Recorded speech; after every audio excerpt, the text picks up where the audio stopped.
The Silicon Mirage.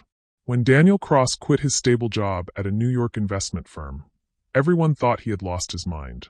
At 32, he was on track for a safe career, a hefty bonus every year, and a future that would never lack comfort. But Daniel wasn't chasing comfort. He was chasing legacy.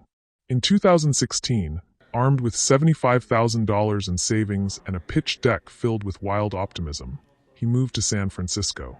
His vision was bold: build an AI-driven marketplace for small retailers, something that could challenge giants like Amazon. His company, Mercury, started in a dusty co-working space with mismatched furniture and the smell of burnt coffee. The first spark. At first, no one took him seriously. Venture capitalists dismissed his slides as naive, telling him, "Amazon owns this space. You don't." But Daniel had a secret weapon: obsession.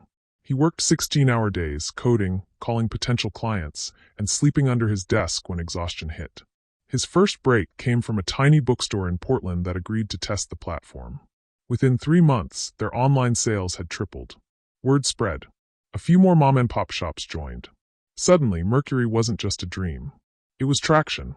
2. Silicon Valley baptism. With traction came investors. In 2018, Mercury raised $2.5 million in seed funding. The celebration was brief.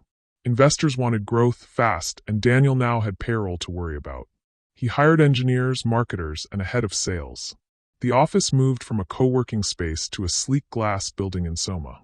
For the first time, Daniel felt like a real CEO. But Silicon Valley has no patience for slow burns. Competitors emerged overnight.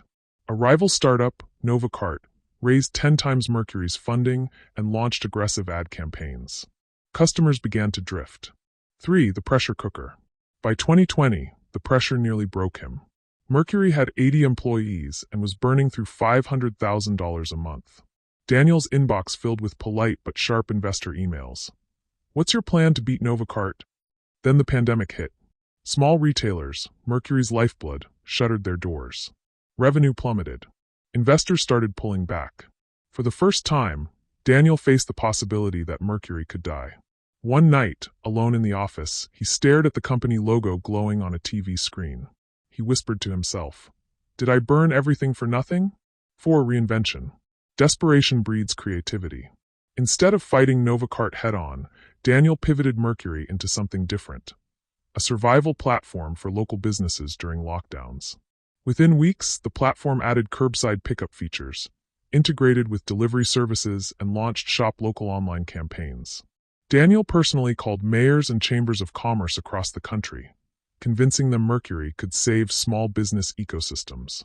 The gamble worked. By late 2020, Mercury's revenue rebounded. In fact, it grew. Thousands of struggling businesses signed on. The narrative shifted. Mercury wasn't just a startup. It was a lifeline. 5. The breaking point. But success came at a cost. Daniel's days blurred into nights. His relationships crumbled. He drank too much coffee, skipped meals, and snapped at employees who once idolized him. In December 2020, his co-founder, Maya, confronted him. "Daniel, you can't run on fumes forever. Mercury needs leadership, not just sacrifice." He wanted to argue, but the truth was undeniable. His health was failing, his temper shortening. Yet the company still demanded more. 6. The American dream or nightmare. By 2021, Mercury had grown into a $200 million company. Serving over 30,000 businesses across the U.S., Daniel stood on stage at a tech conference, delivering a keynote speech. Cameras flashed, investors applauded, and headlines called him the savior of Main Street. But backstage, as the crowd roared, Daniel's hands trembled. He wasn't sure if he felt triumph or emptiness.